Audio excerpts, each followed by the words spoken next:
Hi, Bonnie. Thank you for Hi, being on the thanks for show. having me. Yes, thanks for having me. You look stunningly gorgeous as usual. Thank you. Well, I had to be cute for you, Chelsea. You're always looking incredible. You're a sexy Jessica Rabbit today. Oh, thank you. That's what I was going for. So, Was it really? I mean, she's always been an icon of mine, that I look up to. So, yeah. I didn't know that. You know what's so funny? When I was a kid, my parents had a dinner party and I was watching Who Framed Roger Rabbit because that was like a favorite movie of mine as a kid. And they were outside, like in our backyard, having dinner. And we had like these glass French doors. And I was watching the scene when she was like doing her dance. And I started doing it. And I must have been like 10, you know what I mean? But I was just copying her and everyone started laughing at me. Like the parents saw, they started pointing and laughing at me. And they're like, "What's she doing?" And I got so embarrassed. I started pasting up newspapers all over the wall. Oh, no. Yeah, I used to always get called out for being like too sexy when I was like a child. Like I Really? loved Madonna. I'd like watch like I loved like a prayer. Hmm. And I would put on my mom's black slip because Madonna wears the black slip, and like her whatever necklaces she had. And I would like run around the house and like get on top of the piano and like do a pose. And my mom would be like, "You are such a sex pot." And like, I don't even know what that means, but I want to be like Madonna. So That's so yeah. cute. So you had a piano in your house growing up. So did you start with piano lessons? I don't know how, I know that you started with writing poetry, but I didn't know how music itself came into play as a child for you. Yeah, my dad is super musical. So he plays guitar and he got us a karaoke machine with like tape decks and it would be like Beatles songs and like Phantom of the Opera and Bette Midler and stuff. So he always encouraged me to sing and play. And my grandmother was a classical pianist. And so I actually inherited her baby grand a few years ago when she passed. So she encouraged me to play as well. Yeah, so I've been playing since I was real little. But the first time I ever was like moved to play music. I used to watch the Brady Bunch or whatever, and then MASH would come on after. It was like, Nickelodeon, they'd show all the old stuff. And the MASH theme song, which is actually called Suicide is Painless, just a light song. So moving. And that was the first time I ever went to the piano and like picked out a melody and was like, I just need to learn how I want to get this out of me. Like it was the first time I was ever moved by music in that way. Wow. And were you able to play by ear or did you have to like look at music? Because I could see you being able to just pick it up. Yeah, I always was good at playing by ear. And my piano teachers would yell at me because I would just like listen and then figure it out rather than read the music. But I did eventually learn how to read music, and I was in choir. I was like a choir nerd. And so yeah, I had a pretty extensive music theory background, Were which you hasn't getting come in handy really. were you getting the solos in chorus? I got the solos, but I would always get yelled at because it was a classical choir and I would sing in like pop style, which is where you like scoop the notes. And I didn't even know that. Like I would just sing because I loved Whitney Houston and all the pop singers. And so I would sing it like, Whitney would. I mean, I would try. And they'd be like, Wait, can that's you not. provide an example of the difference between a classical way to sing and a pop way? Yeah, I remember I got yelled at by my conductor because I did the audition for Agnus Dei, and you're supposed to sing it Agnus Dei, and I was going Agnus Dei, which is where you put like a little scoop before each note rather than singing it straight. And scooping is considered pop singing. So Is that like what Christina Aguilera does? that's what most pop singers do. Okay. I mean, scooping is just like where You is can that? show how little I know about music by probably making it like that. Which, by the way, that was amazing. Oh yeah, Whatever you just I'm did. like, don't worry, I don't have COVID, but I am sick, so I'm like a little gross sounding. So please forgive me. As a musician, do you have to like constantly be thinking about making your throat like a happy place? Like on a day-to-day basis, are you like, oh, like I need warm broth on a day-to-day, like not on a day-to-day. When I'm on tour, absolutely, yeah. And I have all kinds of contraptions and tinctures and things that I take. Mucinex, which is so sexy, but really helps. And I also try to cut out caffeine when I'm on tour because caffeine completely dries out your vocal cords. And I noticed an immediate difference, but I'm so addicted to Red Bull. I just was drinking it. This is like, this is my gasoline. This is what makes me go. Yeah, that's like, if I think about Bonnie, I think about high heels, glamorous makeup, and Red Bull. Yeah. And cool furniture. Thanks. Oh, God, I love it. Yeah, I do want to actually talk about your furniture and your style. You have such an incredible interior design and such an amazing eye. Where did that come from? And if you were going to give advice on how to build out a room or redo, like this is a great time for home projects, just kind of go off on a tangent and talk about whatever in that area. I would love to.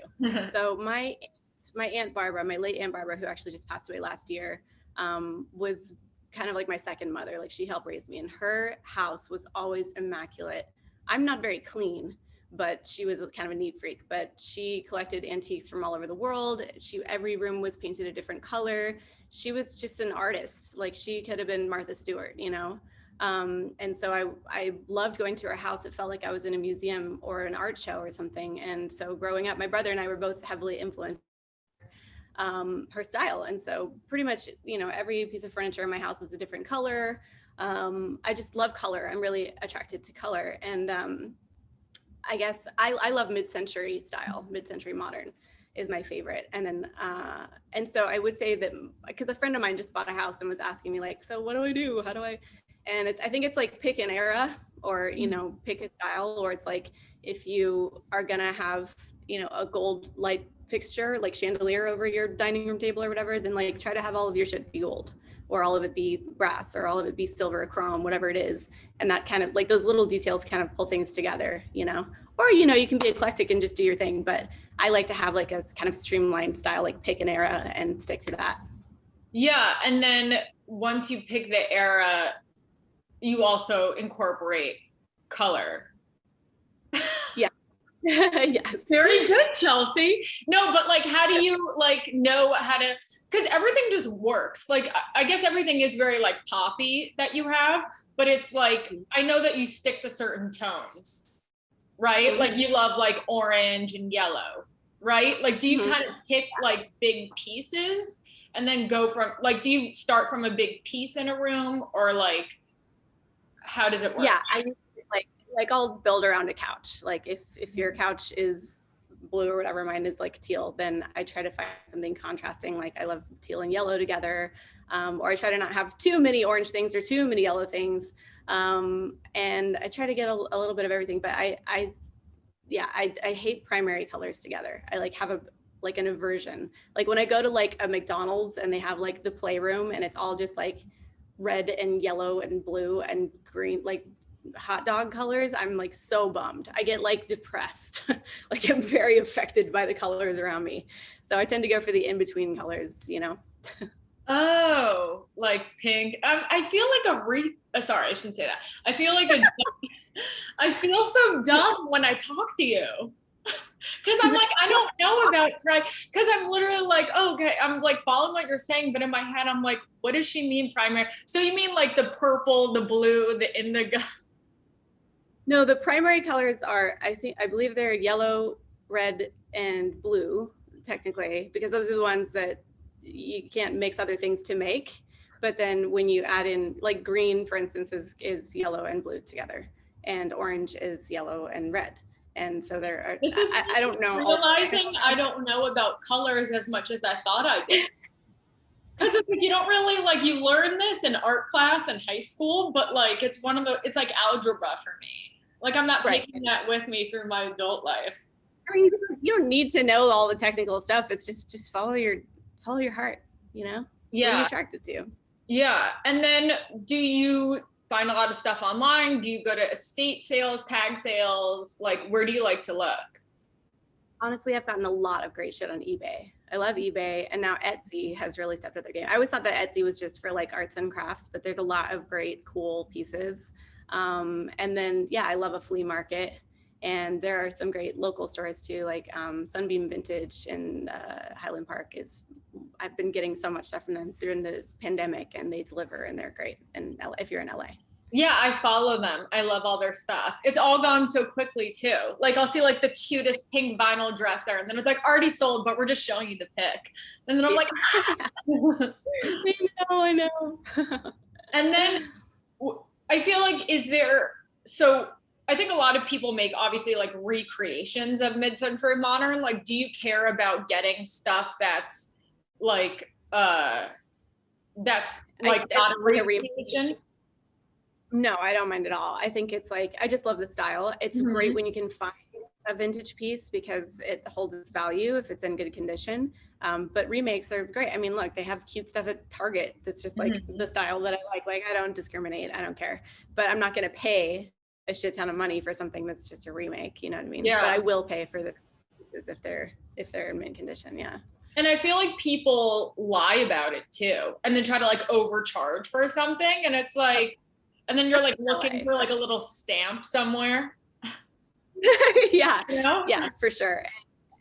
And that's why it's great to go thrifting and stuff in like the backwoods of Georgia. Like I have family in Georgia, and I love going to the antique stores there because they don't know the treasure they have, you know. But yeah. LA, like they know what's cool, and so they don't know the treasure they have out there. And what about timing? Like I hear that people always say that you should just take your time with like filling a space until you find the right stuff. And I know that like we could be like, I need to find like now, I need a fucking couch now. And it's like, I can't eat on the floor. Like, what's your advice on timing? Yeah, I mean, I definitely have bought a lot of pieces just to be like, this is just for now, and then I'll get rid of them, whatever. I mean, it's annoying, but yeah, I mean, like whenever I had to just completely read it, because when you first move into a place, especially like when you get your first place, like my first place was a disaster because I didn't know anything, and so it was all mismatched and it was all cheap and so much IKEA bullshit. Although IKEA does have some great stuff, I'm not gonna lie. And I had to slowly kind of replace things, but I mean, you want to be comfortable first. Oh, you and then, like, learn. Yes, I wasn't just born with it. I mean, this is like years and years of just like digging around on eBay and like, you know, Instagram accounts and thrifting and shit. Yeah, so. That brought me so much comfort and hope for my future. I mean, I'm just like an obsessive crazy person, and it's a hobby. So I love sitting for hours on the internet looking. So I know all about the different eras and the different designers and all that kind of stuff. So yeah. You have this you have such an ease about you that makes me think you already just know all of this stuff. Has anyone told you that before? No. Yeah, easy is necessarily a word that I would use to describe myself. I feel like, you know, I'm very insecure and have all kinds of mental problems. So thank you for that. Well, that's comforting. No, you're just people who's just very well put together, you know? Thank you. And so are you. Really? Yes, you always look fantastic. Thank you. That's how I first noticed you and was like, I want to be friends with that girl. Like, she looks cute and you were so funny. Thank you. I just love you. Let's talk about your glamour, your hair and makeup perfection. And did you do this yourself, or did you get it today? Done? Yeah. Yes, I did it myself. So what are the tricks to look like your hair and makeup is professionally done? Because like I feel like you're so good at it that it just looks like, you know, that you had a glam squad come over. Like, talk me through your evolution of learning how to do this.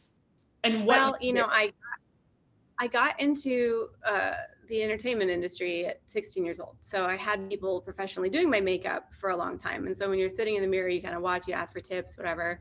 I remember when I first moved to LA, I went to the Stila store, Stila, you know, that makeup brand.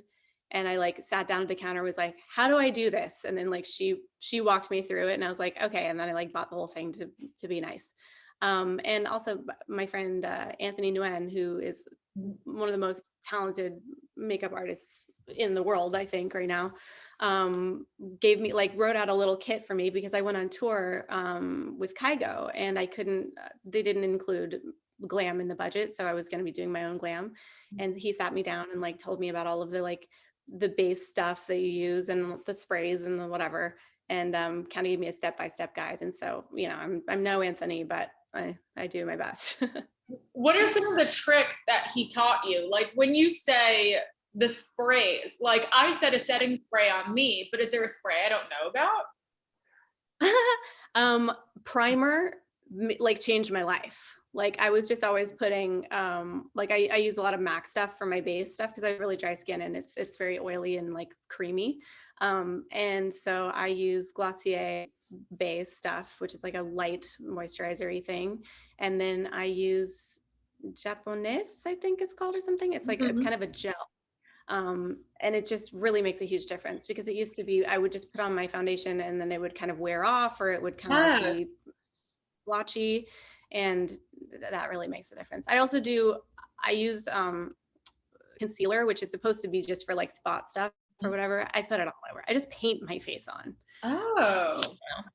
And like if you have skin that's prone to breaking out or whatever, then that might not be a good choice for you. But I have really dry skin anyway, so it's kind of like putting on a mask every day for me. So, do you like to contour? I can't tell. It looks like you just have a little bit. Yeah. I do a little bit. I'm no expert. I mean, if it's Halloween or if I'm having to do my own glam for a photo shoot or something, I'll go in on it. But like, I'm not that great at it. I've definitely seen pictures of where I've done my own makeup and be like, wow, I just have like just like a line on each side. I'm like, that's not cute. But. And what about lashes? It's so hard to do lashes. Like, is it like you just have to do it every day and you'll get used to it? You know, the trick for me is, cause I guess I have, some lashes are really long, like in length, you know, and like whatever, not length like that, but width, I guess. And so I learned which brands are the right shape, which are the right size. And if they're not, then you got to clip them. That makes a huge difference because that's how you get the like floppy ones on the side, you know, where it starts coming up because it doesn't fit your eyelid. So I know the measurement. I know how much to cut off and my eyes aren't even either. So I just know about that. And then what I do, and it's not what a lot of people do, and it's a pain in the ass and probably is bad for my real lashes, but I glue them. I put them on my lashes, on my real lashes, and then I use sharp tweezers and like tweeze them to the actual lash, because when they go just on my eyelid, like the oils of my skin will they'll fly off, you know? So I attach them to my lashes instead of my skin. And is that as opposed to like the baseline? Yeah, I mean, I put them at the base of my lashes, but I don't like glue them to my skin. I glue them to my lashes rather than to my skin. Oh, does that take your eyelashes out? Not really. Oh, okay, then that's fine. Probably not great for them, but. Yeah. And how do you line your lips so well? Like, I feel like when I try to line I feel like I haven't learned the trick. Like, I feel like if I try to extend the liner a little bit, like you can see it and it looks weird. Like I tried to do it today, but I had to wipe it off. But like it always, like, is there a trick to that? I don't know. I overlined my lips because I had real thin lips. I also got my lips done, which was like a game changer for me. But we love it. I don't know. Like I see some girls on Instagram, you know, a lot of girls look the same because everyone's getting the same stuff done. But like when girls have they have like barely a little bow right here, I think it's really cute. And I'm like, and so I just I don't know. It's just like art. You're just like, this isn't how my lips look in real life. Like I wake up and I have like absolutely no lips. But they look so full and like luscious. And like, it also is like the way that you line it too is really good. Like, is it just like a matter of finding like the right color pencil? I think, I'm a second grader. You know what, like the lip game for me was doing matte lips, like matte and matte liner rather than having the shine. It just lasts all day. Like I can fall asleep in my lipstick and makeup and it'll still be there. It doesn't smudge as much, and you can kind of like hide things more. So oh, that makes sense. I guess maybe I just never had a matte lip. I love it. Yeah. And you've had a lot of different hairstyles and hair colors, right, over the past decade or so. Yeah, I mean, I was a redhead for like 15 years, and then I decided, basically I had a mental breakdown and decided that I needed to go blonde or do something different. And I went blonde and I felt like I disappeared. I did not feel like myself. And then, but it was fun because I could experiment with different colors where, I could do like the teal or the pink or the orange or whatever. But I think I'm a redhead at heart. Like I love just like not everyone can pull off the red hair and like where it kind of looks natural. I mean, obviously this is not natural, but it doesn't look jarringly fake, because I have the like, I'm a ghostly white person. And and then when I went back to red a few years ago, I felt like myself again. Yeah. What was it before that? Because I remember when you went back to red and it was something else. Was it blonde? Yeah, it was blonde but like peachy. Like I would do like Peachy. Like 2015, 16, 17, like the pastel hair was very much in, and I loved that. And I still love that. Yeah. But like, I don't know, I also felt like this is like so superficial and sad, but I felt like my fan base didn't like it as much. And I mean, look, that happens. Like when Felicity cut her hair in the 90s, everyone was like, bye, obviously she's very talented. That's so funny. No, I know. I remember that. That was a huge deal. And like, I know what you mean about it. It's like, it makes the red just like feels more like you. Like I've colored, my hair is naturally like dirty blonde, golden brown. But when it's light, it feels so boring. I feel like when you said I felt like I was disappearing with blonde hair, like I felt like it just blended into myself and I just felt like so plain, and just like having a little bit more darkness, it makes me feel so much like, it just feels like so much sharper. Yeah. And Yeah. I just felt like invisible. And also like, in this town, there's just, and look, blonde is beautiful. And I felt like I looked good with blonde, and there's no hate against that. I just like, I was used to, this is like so vain and weird, but like just having bright hair, like I was used to people looking at me when I walked down the street, not necessarily like or whatever, but just like little kids would come up and be like, oh, you're like a mermaid, Aww. And then like when I went blonde, like nobody looked at me. And I didn't realize like how much that was a part of my daily life, of just feeling like I walked in a room and people noticed me.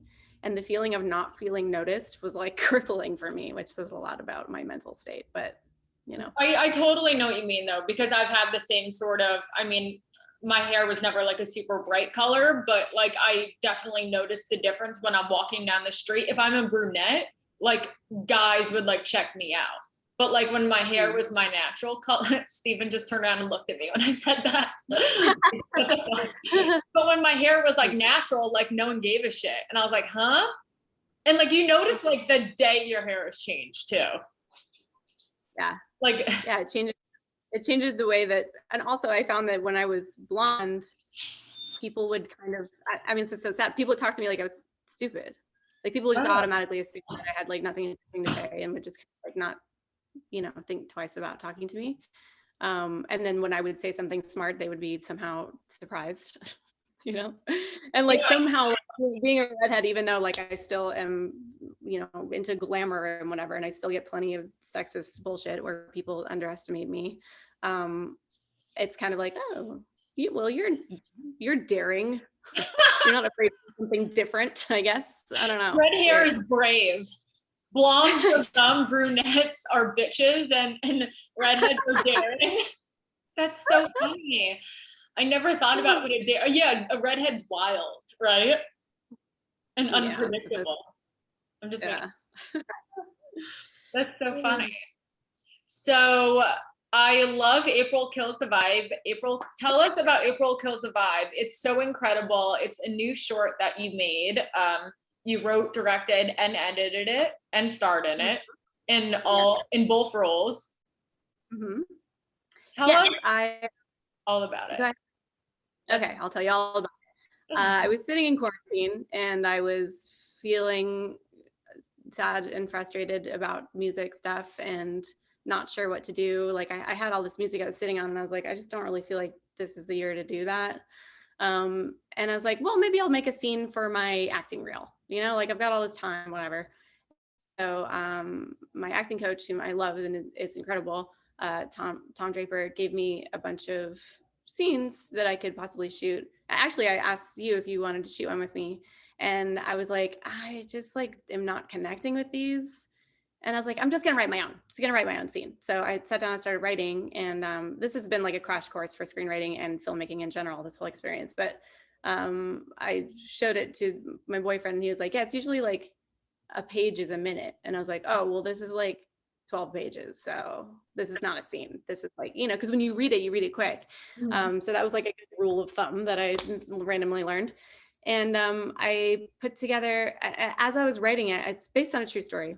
I'm a recovering alcoholic, and I've had all kinds of, horrible traumatic things happen because of that. And one of those things was I was sexually assaulted while in a blackout. And I went to a party with a friend and blacked out, woke up the next day, realized what had happened. And I called my friend to ask, to fill in the blanks. And I was met with like weird slut shaming, and it was like devastating. And so that was something that like haunted me for years, for a decade, And so Yeah, I started I writing. didn't realize that really happened. I'm so sorry. Oh, What it's a okay. bitch. I mean, well, here's the thing. So when I was writing the script, and kind of thinking about the different characters' motivations, I had this awful realization that like I had kind of been on the other side of it too. I had a friend who it was her birthday, and she was my roommate, and she had a birthday party, and she was drunk, but there was like, a dozen of all of our closest friends, people she went to high school with. Like I was trying to get sober at the time. So I was like, I'm going to dip out early, like see you later. We're like a few blocks away from the bar. Right. And then the next day, I woke up and like a random guy came out of her room, and I was like, oh, like little birthday sex or something. She was just like, I did not ask for that. I did not want that. She had bruises, whole thing. And she was like traumatized. And I was like, oh my God, like I had left her. I should have stayed, but so this movie is really about, like, so it was important to me to play both characters because I had been on both sides of that argument, and for one, because I needed to forgive the girl that I felt abandoned me, and also forgive myself and hold myself accountable, but the question is like, how much is it our responsibility to look out for our friends, especially when everybody's fucked up all the time? It's like, I don't know. I know when I'm fucked up, I'm not necessarily like keeping tabs on what everybody's doing. So anyway, there's a lot of different angles to the story, but it was surprisingly very cathartic for me. I was just kind of like, I just want to shoot a scene, and then I was like, oh my God, I'm having all of these like really heavy kind of epiphanies about my past. So it's sort of like making an amends. Wow. Yeah, that's an incredible experience. And, and having that cathartic experience through art too is like, I imagine, so healing. I mean, obviously there's different ways to like tackle that, but you kind of get a weird way of having power and like control of like the story, probably in a way when you had felt powerless in the past, I would imagine. Exactly. Yes. And that's exactly how I felt about it. It was like being on set, and I mean, reenacting the bathroom scene, the opening scene when April wakes up and realizes what's happened. It was like very obviously triggering, but also, yeah, empowering, because I was able to sort of take back control of the narrative. So yeah, you hit the nail on the head there. Yeah, I love that scene actually in particular. That was something that really stood out to me, that moment when she's waking up in the bathroom. And I love the tone that you were able to capture in that moment. And I feel like it's like, as a woman, like waking up and looking in the mirror and being like, what the fuck happened? And the moment when she's kind of uncovering like the bruise and potential damage, or not potential damage that was done to her body, and kind of discovering that, it's like such a like to have that like private moment, and the way that everything was kind of revealed felt so intimate and vulnerable and like relatable. too, you know, and like, you know, like I'm like, oh, I've been there, you know, I feel like a lot of women have been there, and I'm sure that really spoke to like a lot of women. I mean, the whole thing did, you know, to me, but it's just something about that moment felt so special. And I felt like it felt different from what I've seen before. And I thought you gave it more time, like instead of it being like super fast, like the time was something that made it feel different, if that makes sense. Yeah, I was when I was editing it, originally it was longer and I was like, this is, I had to like cut it down a lot. But yeah, I wanted to sort of linger on it a little longer than felt comfortable, you Mm-hmm. know, it is very uncomfortable. And that's kind of what we're looking at, is these uncomfortable situations, you know? So thank you. I appreciate that. Did you know the tone that you wanted to kind of capture, or is that something that you sort of found on set when you were filming? I Well, it's funny that we were talking about color stuff earlier. Originally I wasn't going to play both characters. And then when I decided, I thought it would be like narcissistic and weird or something. And then when I decided I was going to try to tackle that, I was like, okay, I really need to make these worlds feel different. And so April's world is all greens and blues and cool. And then Lola's world is all warmer colors, oranges, yellows, pinks, you know? And so I also set dressed everything. And so I put up like a sheet, like I found the sheet that was just the right color teal that I wanted the bathroom to be. And I kind of set everything up so it felt like that blue, cold, you know, kind Mm-hmm. of hospital color. And yeah, I mean, it was my first time working with like directing. I've come up with concepts for music videos and I've overseen things and whatever, but it was the first time that I was like, okay, like how do I want each shot to be? And before I worked with Don Sheem, who's an amazing DP who helped me with everything and was very patient and taught me a lot. I made a little ratchet storyboard where I did like little cartoons of each thing. And I mean, it looks exactly like what I drew, you know? But it's really hard to direct yourself because, Especially while you know, you're, yeah, yeah, when you're on the clock, it's like I don't have time to watch every single take back to make sure we got it. So it's like I just am like, okay, let me see what someone stand in, and I go, okay, yeah, that's about right. But I think that, you know, now that I've done it, I've learned that I do need to watch everything. So I need to just like schedule in the time to make sure that I get all the framing right, because framing is also very important to me.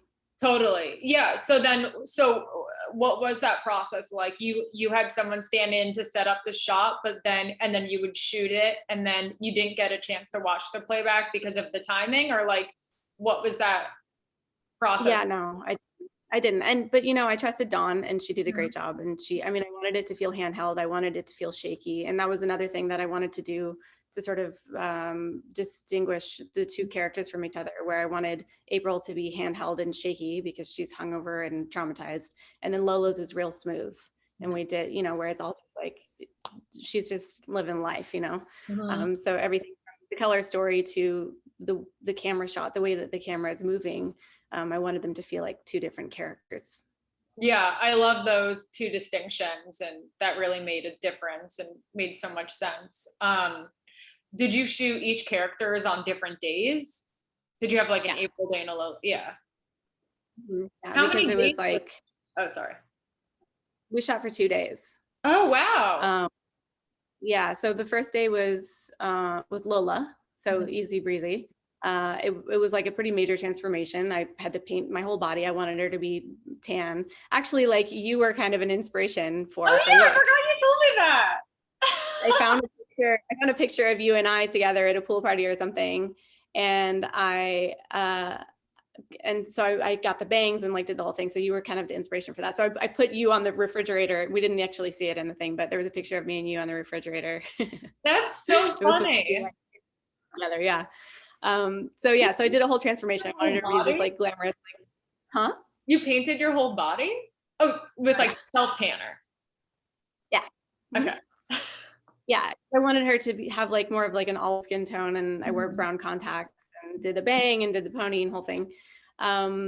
So it's like a full transformation, you know. And then the next day was April, and we were really far behind schedule because the opening shot was a difficult one to get. I wanted to do an overhead shot of her waking up in bed and have it spinning and zooming out, which is a lot more complicated than I thought it would be. And so I was irritated and stressed all day, which was actually perfect because it really worked for the scene, you know? Yeah. Did you find that any of the scenes were particularly hard to film and you didn't anticipate that it would be emotionally?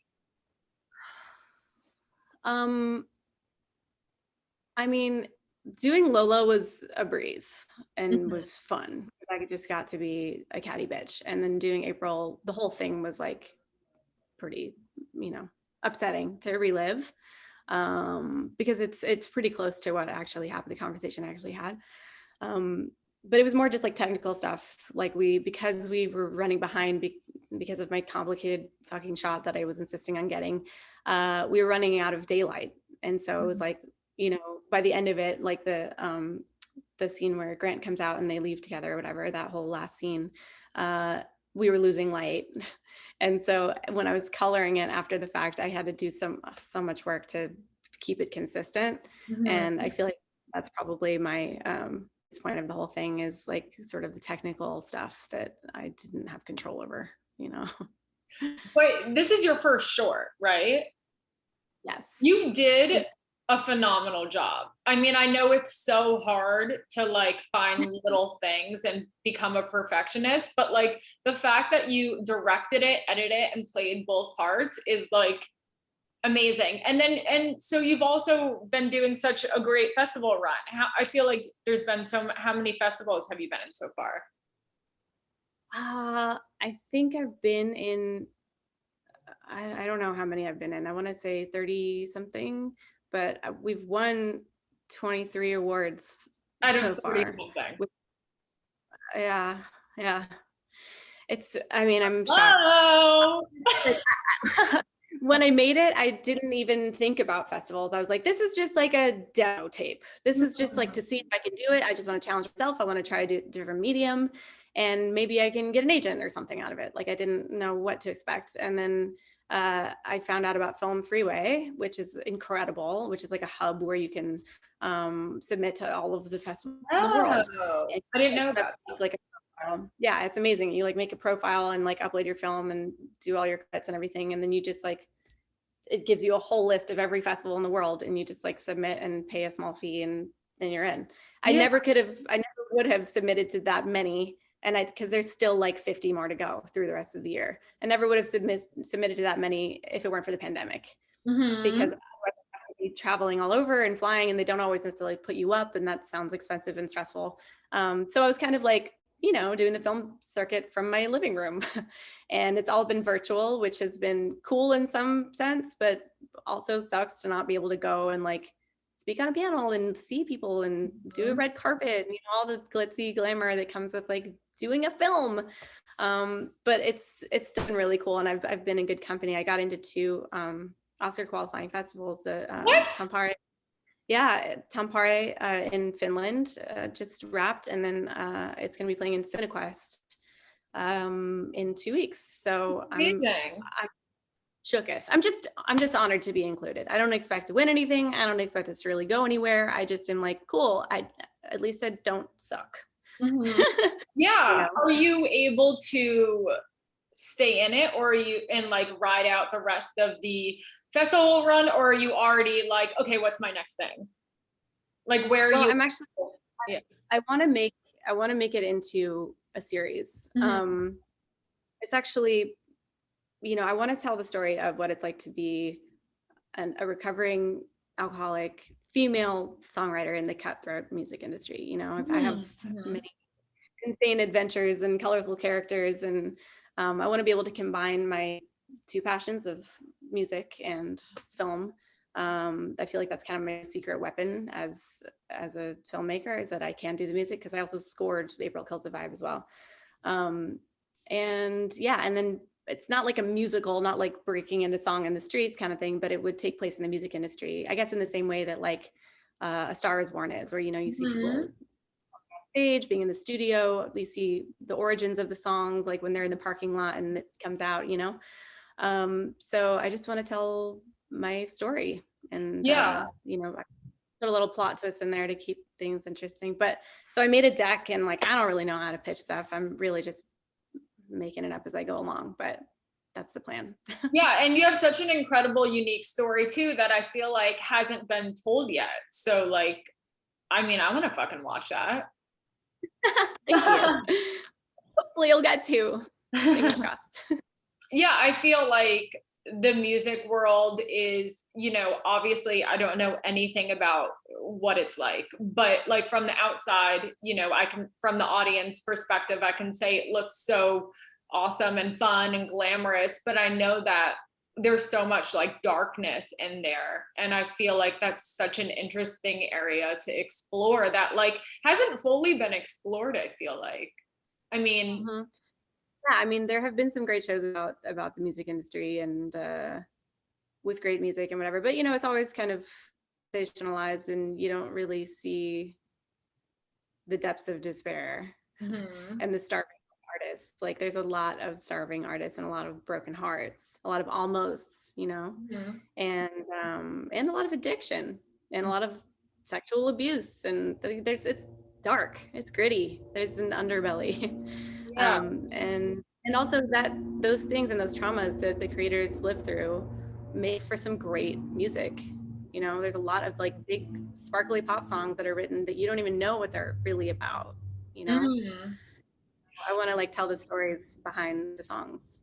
Yeah. Is there a belief that, because I know like with writing, you know, a lot of people will think, oh, I was only good at writing when I was fucked up, or people think they have to be like wasted or on drugs to like write some really great stuff. Like I hear people talk about that a lot. I know that when I first got sober, I had that fear, but it was just a fear. And like the stuff that I write sober is so much better than the stuff that I wrote when I was fucked up. How does that work in the music industry? Is that like a similar kind of narrative or belief system that people have? Definitely. I definitely used to I was really afraid of getting sober and thinking that I would lose my creativity or whatever. But it's like, you know, I lived through so much being an addict from the time I was 13 years old. Like, I have a whole well of trauma and experience to pull from. I don't need to live in that reality in order to draw from it. And I'm grateful for all of the horrible shit that happened, because I feel like it's made me a better artist, and I can really relate on a human level to people. It hasn't all been cupcakes and rainbows. And so, you know, I have something to say, but I don't need to continue to live in that dark place in order to draw from it. I love that. That's so well said. I feel like I haven't heard someone put it that way, but that's like very reassuring. Like already did it. Like I can pull from that and I don't have to be in that place to do that. Yeah. Like I remember when it was like, I don't need to keep doing that. And it's also the same thing with like relationships, bad relationships. Like I've had enough of those. And I Yeah. don't need to Right. be in a relationship to be inspired to write something, you know? Do you feel like with songwriting, like I feel like, do you feel like it's like, is it like there's like a thing with like stand up where it's like when you're happy and in a secure relationship, it's like, what the fuck am I going to talk about? You know, is that similar in songwriting where you feel like you have to be going through a breakup or single or like super in love? Like, I feel like it's a lot of extremes. Yeah. I mean, I definitely know that when I'm going through it, I am prolific, and I have a lot more ideas. Yeah, I think that having pain helps. But I also just try to journal a lot when I'm in those places, so that I can go back when I'm in a better place and be like, okay, well, I can like pull from this and not. But yeah, definitely like having a little drama can be inspiring. But I also have to think about my own mental health, and so I try to just pull from past experiences, and then when things come up, I try to seize the moment and get as much out as I can while I'm feeling that way. so that I don't have to like look for drama and like stir the pot when things are going well. But yeah, I mean, that's a thing when things are going well and you're just like, well, you know, you, Mm-hmm. it's harder to get inspired. But also when you're a professional songwriter or writer, whatever it is, you know, you have to create under the gun. And so it's just kind of a muscle where you just learn how to show up for the work. Mm-hmm. So how does it, if someone comes to you and says they want help writing a song, and do people come with ideas or melodies, or like how does creating a song work, and what does that look like? It depends. If it's some artists don't write the music, they just want you to write a song for them. And some artists co-write. Katy Perry co-writes, and she's a great songwriter in her own right. So, you know, so I would sit down with her and it's kind of like a therapy session where it's like, well, what's going on? What keeps you up at night? Who broke your heart? What's going on? And then we sort of go from there. But she also, and a lot of artists I work with will come in with title ideas, and we'll kind of build a title. But in the pop music writing industry, it's the publishers are kind of like the agents, where they will set up collaborations with me and other producers and other songwriters. They'll be like, hey, like whatever random artist is looking for something, like here's her style, stay away from this subject, and then we kind of just make it up as we go. Oh, stay away from this subject. That's interesting. Is that because stuff like that already exists, or they're trying to go in like a different direction? Yeah, well, I mean, like sometimes if an artist is, say, going through a divorce or something, then it'll be like, okay, we want to stay away from like I'm super in love songs, because that's not where the artist is at, you know. Or like if someone is a new mother or whatever, then it's like, okay, we're gonna like maybe not go for the super raunchy sexy stuff, like let's keep it a little more, Mm-hmm. you know. And So, also you know, like, but oh, sorry, go ahead. just depends on like where they're at in their life. Yeah, and I bet it really kind of also has to do with their branding too, right? Like, did you watch Flack? It was this Mm-mm. show on Amazon. It's really good. I'm surprised how many people haven't seen it. I keep telling everyone about it. It's really great. You'll love it. It's like a British show that's about like a really fucked up uh why can't I think of what the word is? The why can't I think What of do they wait, why am I'm literally blanking on do? the Explain it to person me. who takes care of all the press stuff. Why can't I think of what that's called? Like a PR publicity, Yeah, a PR person. publicist. Is it, Right, that's PR person. scary that I just blanked on the word publicist, and genuinely could not think of what it was called.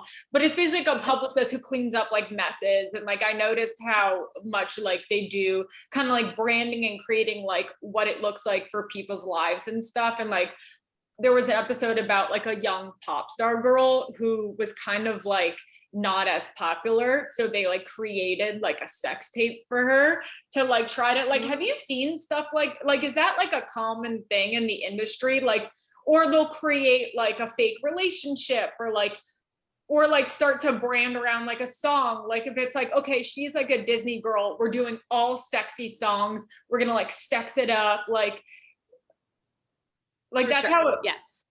that's so No, there's definitely set up couples stuff that happens for Mhm. sure, where it's like, you know, two pop people that are both killing it, or maybe they're not killing it as much as they want to, but together then they become a power couple and everybody cares. And then when they break up, everybody cares even more, you know. So Mhm. yes, absolutely. It's just like it's like a theater, you know. Mhm. And it's interesting how like a hit song can like change the trajectory of someone's career. Like Absolutely. I'm sure that's been like a crazy kind of thing. I mean, and like you've written so many number one songs, and you've also had a lot of incredible songs that you've written for yourself as well. And like a lot of like awesome music videos, and like you perform all over, and you've played at Coachella, and you've traveled in Europe. Like, have you had like moments, speaking to your own career as a performer, have you had like moments where it's like you felt like a song or like a music video like changed something in your career that you couldn't explain in a way. And it's like, Definitely, yeah. Yeah, I mean, like, having all of the hits with the Katies and the Britneys and everybody was a game changer for me to begin with, because I felt like I had arrived. I felt like I had like made my mark on history, and that therefore I wouldn't die and feel like I didn't do anything. Although you don't need to, I know now that success doesn't equal happiness. mhm, Um, but when I put out American Girl, that did pretty well. I think I got into the top 20 or something on the radio, which is like a huge accomplishment. But compared to the success that I had with my other songs on bigger artists, it felt like a failure, mm, Um, I had my moments of like, I went home to visit my family in Seattle, and I heard my song on the radio, and they played it I spun it a lot in Seattle, and everywhere I went, I heard it, and I was like, wow. And I would like get recognized and be like, ah, I made it. And then, but it's like such a slippery slope, making mhm. success kind of your higher power, where it's like, if I Yeah. can just be famous, if I can just have a Mhm. hit, if I can just, then everything's going to be okay and all my problems will go away. And that is really dangerous, because you can't control that. That's not something you have control over. And relying on the validation of other people, especially the public, which is so fickle, Mhm. you're bound to be miserable. Mhm. So And I'm sure it an important becomes lesson. insatiable at a point too, right? Definitely. Yeah. And it's just like maddening, because you have no control over that. Mhm. And so you really have to surrender and just like do it for yourself, and do it because you love it, and because you love the process and the experience of creating art and performing, and just be Yeah. grateful for the people that do like it and the people that do react. But yeah, it just about destroyed me, like being in that mindset, being in the rat race and feeling like I'm not good enough. Mhm. But I don't really care anymore. I mean, like I'm not immune to like needing validation. Obviously, I'm a redhead Mhm. again. Yeah. But I thank you for speaking so honest and for being so vulnerable about speaking about that. And I think that, everyone in the entertainment industry can relate to that. I know I've asked you for advice around that stuff before. What did you do to kind of, and I know that it's like you can't stay clean on yesterday's shower. It's like a process to probably, it's not like boom, like you're fixed. Um, but what is some stuff that you did to like come to peace and get like a little serenity in that area? well, I have a great therapist, and I highly recommend therapy to everyone in the world. Everyone should be required to have one, because Mhm. it is like a bath for your soul. And I I had a realization that I was like really living in tunnel vision, where I was really just like, oh, I had had the same dream since I was 5 years old. I wanted to be a pop star. I wanted to be a pop star. And I had come so close, I could taste it. And the way that my therapist put it to me is like, you've been wearing this same sweater, the same fuzzy little comfortable sweater since you were a little girl, and it's too small. It doesn't fit you anymore. Hmm. Like, you need to take the sweater and like put something new on. And I was like kicking and screaming, where I was like, no, like that's all I want. I just want to be a pop star. Why can't I have that? Why, God, why have you forsaken me? And then I like took it off and was like, ah, I can do anything. Mhm. I don't have to mess with this one little thing. Yeah. And now I'm making short films, and now I'm acting, and now Yeah, and you were just I on a can just, Quibi show too. on a what? And you were just on a Quibi show too. Oh yeah, I was just on Darren Chris's royalties, which was a lot of fun. But yeah, I just realized that I was living in tunnel vision. I was obsessive, and it was like making me sick. And like, I still want to be a pop star, of course. I still want to make music. That's my passion, and I couldn't stop if I tried. But I'm not as obsessed as I was. It doesn't run my life. It's not what I think about from the moment I wake up to the moment I go to sleep. And it's exciting to explore other outlets, creative outlets for me. And it's exciting to be a rookie again. Mhm. Yeah, There's and no expectation. that's nice. Yeah, and it's so much easier to not feel like I'm sure like you're not even in a place where you're feeling like you're in that like rat race comparing to spare grind yet. When you're starting something new, like it feels like so fun and explorative and like exciting, which is like a really Yeah. nice place to be. Yeah, it's funny though. I was watching the film festival stuff and seeing people that were farther along that like their movies look incredible, and I'm just like, wow, like I can't wait to be able to make something that's like that clean and that whatever. Can't wait to learn more, and I can't. And then I like saw projected into the future and saw myself working on like my fourth or fifth film and being miserable and being like, it's never going to live up to that third one that I did that was a hit, or it's never going to, like, I know that that's never going to go away, and then I have to constantly keep myself in check and just enjoy the process, because I have the tendency to just like want to win, and it just doesn't matter. It's not Totally. Yeah. Yeah, I really relate, and I have that too. And it's like this like drive and like want to accomplish and check things off a list, and like any one of those, like literally checking things off a list and like accomplishing the smallest task sometimes give me such a crazy high. And I'm like, I did this, I did that, yes, yes. And then it's like, who did this to me? Why did I get this way? You know? I'm actually reading this book called Fragile Power. Have you heard of that? I'm Oh, pointing to it because it's over here, but it's too far for me to get up and get it. But it's about a therapist who treats like the elite, and it's like why having everything doesn't make you happy. And it's kind of, I guess I'm gonna learn the lesson within it to like, you know, whatever the lesson is, and like how to just realize like you have to be happy where you're at. And I think like this pandemic has been like an interesting time because I feel like either you like sink or you swim. And and I love like the way that you pivoted for yourself, and just like you're a creative person who loves to create, and like just going into making a film like is such an awesome, fulfilling way to stay creative. And it's like even like I noticed for myself, like the smallest things, like even like cooking a recipe was like making me feel creative. And it was interesting to look at different ways in my life that I could be creative outside of writing and stand up. And that's something that I'm trying to be mindful and conscious about, like, because I love to feel that feeling of being creative. So like, what else can I do? Is it the way that I'm doing my makeup that day? Is it like the way I'm plating something? Like, then I feel like it makes you feel like you're more than just those things that you want to be. And that's been really helpful for me.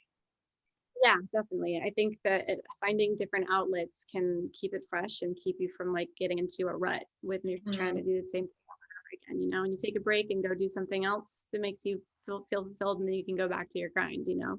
But if you never get out of the grind, you run out of shit to write about too. Like it's important to have other options. Sorry, can you hear that? Okay. Yeah, like even like going on a walk and like taking a picture of like something outside that's cool, like that gives me like the little jolt of like fulfillment in that way, you know.